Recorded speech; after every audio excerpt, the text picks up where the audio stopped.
తాకట్టులో ఉన్న బంగారాన్ని విడిపించి ఆ రోజున్న మార్కెట్ ధర కట్టి మిగిలిన డబ్బును మీకు అందిస్తుంది కొమ్మూరి గోల్డ్. నమస్కారం నానాజీ పట్నాయక్ గారు. శ్రీమాత్రే నమః. దేశకాల మన పరిస్థితులు విపరీతంగా మారబోతున్నాయి. కొంత మళ్ళీ కరోనా లాంటి టైప్ ఒక లాక్డౌన్ వచ్చే అవకాశం ఉంది. సో పూర్తిగా లాక్డౌన్ పెట్టకపోయినప్పటికీ కూడా ఈ పెట్రోల్ లేకపోవడం, నిత్యావసర సరుకులు పెరగడం, కొంతమంది ఈ రకరకాల జరిగే సంఘటనలు ఉద్దేశించి ఇంటికే పరిమితం అయ్యే అవకాశం ఉన్నట్టుగా కొంత స్పష్టంగా కనిపిస్తూ ఉంది.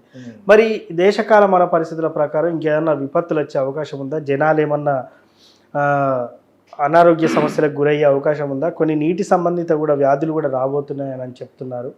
సో ఒకనొక సందర్భంలో మనం అనుకుంటాం పిట్టల్లా రాలిపోయే అవకాశం ఉంది అని చెప్పేసి. ఏంటి సార్ అసలు ఏం జరగబోతుంది? ఒకటేనండి, మీకు క్లారిటీ ఇస్తాను. మనకి 5 years బ్యాక్ కరోనా వచ్చింది, 4-5 years బ్యాక్. అప్పుడు కొన్ని నెలల తరబడి ఈరోజు కూడా 45 రోజులు 2 నెలలు కూడా ఇంట్లోనే ఉండిపోయారు జనాలు. అలాంటి విషయం అయితే రాదు, గుర్తుపెట్టుకోండి. కాకపోతే ఎలాంటి లాక్డౌన్స్ వస్తాయంటే యుద్ధాలు వస్తాయి. మళ్ళీ యుద్ధం వస్తుంది. మళ్ళీ చైనా వాళ్ళు వీళ్ళు ఇన్వాల్వ్ అవడం. ఎందుకంటే ఈ కుజుడు అగ్నితత్వ రాసుల్లోకి ఎంటర్ అయ్యాడు. కుజుడు ఎప్పుడైనా అగ్నితత్వ రాసుల్లో ఉన్నప్పుడు ఏమవుతుంది అంటే విపరీతమైన ఎండ, వేడి కారకుడు మంత్రి అయ్యాడు. అది మంత్రి అన్నప్పుడు ఏమవుతుందంటే నవనాయకుల్లో రాజు, మంత్రి, సేనాధిపతి, శస్యాధిపతి, ఆజ్ఞాధిపతి ఇలా ఉంటారు ప్రతి సంవత్సరానికి.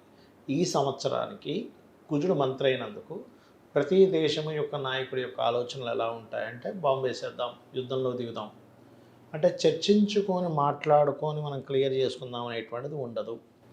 ఎంతసేపు ఫైరీ నేచర్ పెరుగుతూ ఉంటుంది. అందుకని యుద్ధం సంబంధించిన మళ్ళీ పెరగనుంది. యుద్ధ సంబంధించిన పెరిగినప్పుడు ఏమవుతుంది, ఇప్పుడు ఈ రవాణా సంస్థ అనేటువంటిది ఆగిపోతుంది. ఇది క్రూడ్ ఆయిల్ రావడం కానీ, లేకపోతే మనకి ఇవన్నీ కూడా చాలా మటుకు ఏవైతే విదేశాల నుంచి ఎగుమతులు దిగుమతుల్లో ఇబ్బంది వస్తుంది. ఇబ్బంది వచ్చినప్పుడు సర్వసాధారణంగా క్రూడ్ ఆయిల్ ఆగిపోతే పరిస్థితి ఏంటి అంటే మనం బయటికి వెళ్ళలేని పరిస్థితి. దాని వలన ట్రాన్స్పోర్ట్ ఇష్యూ వస్తే అన్ని సమస్యలే కదా సార్, స్తంభించుకుపోతాయి.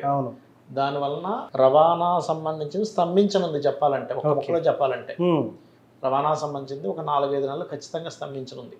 అయితే మరి పూర్తిగా కాదు, కొంత అంటే తక్కువగా ఆయిల్ రావడం వల్ల అవసరం ఉంటేనే వెహికల్ తీయడం, అవసరం లేకపోతే ఇంటి నుంచే మనం ఆపరేట్ చేసుకుంటాం. ఈ మధ్య కాలంలో దగ్గరికి కూడా బైక్ వేసుకొని వెళ్తున్నాం. కాబట్టి ఏంటంటే అవసరం ఉంటే తప్పితే బయటికి వెళ్లకుండా ఉండే స్థితి రానుంది. Point number 1.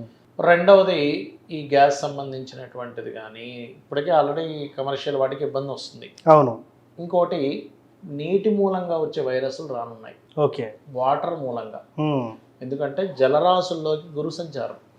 3 రాసుల్లో ఎప్పుడైనా గురు సంచారం జరిగేటప్పుడు మనకి ప్రాణ నష్టము అని చెప్తుంటారు శాస్త్రంలో. అంటే జీవ నష్టం. నష్టం మనుషులే చనిపోవాలని రూల్ లేదు, రకరకాల జీవరాశులు కూడా మరణిస్తాయి. చేపలు, చెరువుల్లో ఉండేటువంటి, ఇప్పుడు సముద్రాల్లో ఉండేటువంటి చేపలు అనుకోండి, లేకపోతే అడవుల్లో ఉండే జంతువులు అనుకోండి, కొన్ని అంటే ఏదైనా సరే జీవ నష్టం 7 కోట్ల జీవ నష్టం జరుగుతుందని చెప్తారు శాస్త్రంలో, మేదినీ జ్యోతిష్యంలో.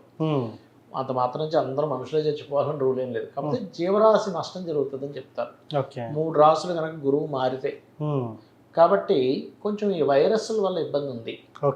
కాబట్టి అందరూ కూడా ముఖ్యంగా చేయవలసింది ఏమిటి, ఎందుకంటే మనిషి అనేవాడు బతకాలండి. మన ఊరికేదో సరదాగా చెప్పేసుకుంటే కాదు. ఒక మనిషి, ఒక బాధ్యత గల ఒక పురుషుడు వెనకాతల ఒక కుటుంబం ఆధారపడి ఉంటుంది. బాధ్యత గల వ్యక్తి సంపాదించేవాడు కనుక గతిస్తే ఫ్యామిలీ మొత్తం రోడ్డు మీద పడుతుంది. అందుకని అందరూ సుఖంగా ఉండాలి. కాబట్టి నేను చెప్పేది ఒకటే, ముఖ్యంగా ప్రధానంగా మీరు తీసుకోవాల్సినటువంటి జాగ్రత్తల్లో కాచి చల్లార్చిన నీరు తాగండి. అంతే సింపుల్. నీటి వల్ల వస్తుంది కదా ప్రమాదం. నీటిలో వైరస్ నీటి వల్ల తాగే వాటి వల్ల వస్తుంది అన్నప్పుడు మీరు ఎక్కడ పడితే అక్కడ నీరు తాగండి. ముందు చక్కగా మీరు క్యారీ చేసుకోండి. ఒక ఫ్లాస్కోలో చక్కగా వేడి నీళ్ళు, కాచి చల్లార్చిన వేడి నీళ్ళు క్యారీ చేసుకుని తాగండి. మనకేంటంటే ఆకలి దాహం వేసింది, ఎక్కడో బాటిల్ ఉండడం గముక్కుని తాగుతాం. దానివల్ల వైరస్ లోపలికి వెళ్ళచ్చు. కాబట్టి కాచి చల్లార్చిన నీరు తాగడం చాలా ఉత్తమం. రాబోయే 1 year కూడా. 1 year వరకు కూడా. అదేవిధంగా కాస్త వాహన ప్రమాదాలు ఎక్కువగా ఉంటాయి. సునామీ లాంటివి ఇవి ఎక్కువగా ఉంటాయి. ఎందుకంటే జలరాశుల్లో ప్రవేశించిన గురువు శని రాహు ఎనర్జీస్తో ఉన్నాడు. కాబట్టి అందుకని జలాల మీద ప్రయాణం చేసేవారు, జలంలో ఉండేటువంటి ఆర్మీ, నేవీ ఉంటాయి. అదే రకంగా కొంచెం యుద్ధ సంబంధించిన కుజుడు ఈ రాశిలోకి వచ్చాడు కాబట్టి ఈ విషయంలో ఖచ్చితంగా జాగ్రత్త వహించాలి. ఎస్. ఇది ప్రధానంగా గుర్తుపెట్టుకోండి. ఓకే.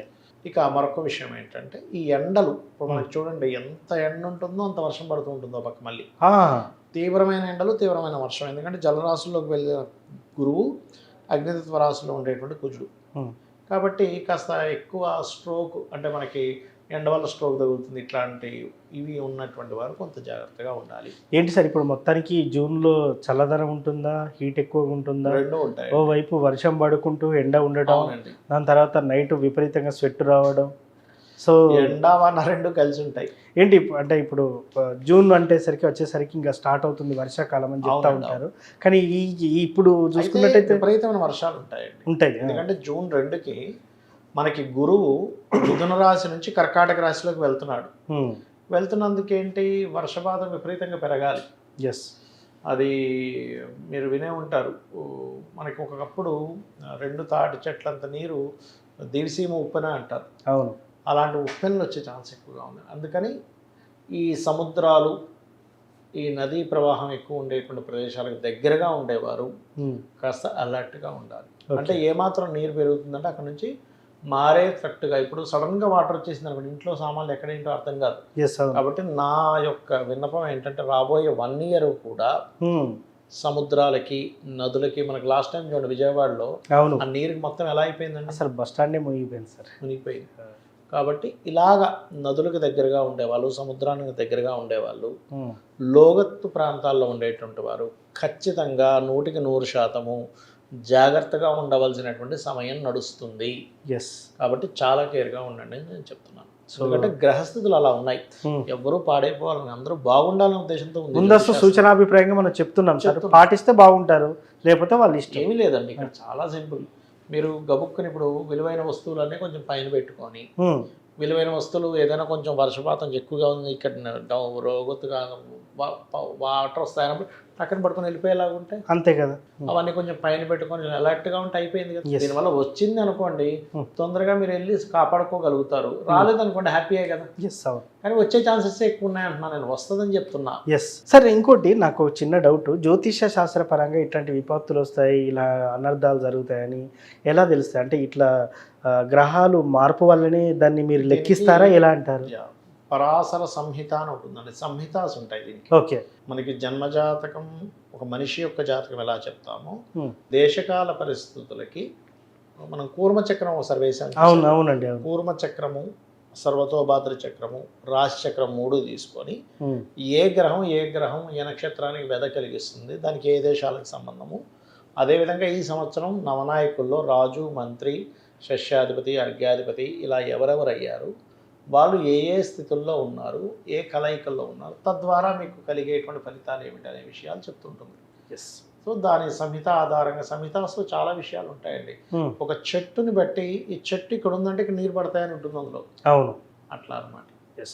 సో మొత్తానికి భారతదేశ కాలమాన పరిస్థితులు ఎలా ఉండబోతున్నాయి, ఏ విషయాల్లో మనం అలర్ట్గా ఉండాలనేది చాలా చక్కగా వివరించారు. కొంత లాక్డౌన్ సూచన ఉన్నప్పటికీ కూడా దాని నుండి బయటపడే మార్గం ఏంటని ఉందండి, కొంచెం ఉంది. కాకపోతే అది ఎలా అంటే ఇప్పుడున్న పరిస్థితులు మనకు అనుకూలంగా లేవు కాబట్టి ఇవి పాటించండి అనేటువంటి లాక్డౌన్ రాబోతుంది. Yes. So thank you sir. శ్రీమాత్రే నమః.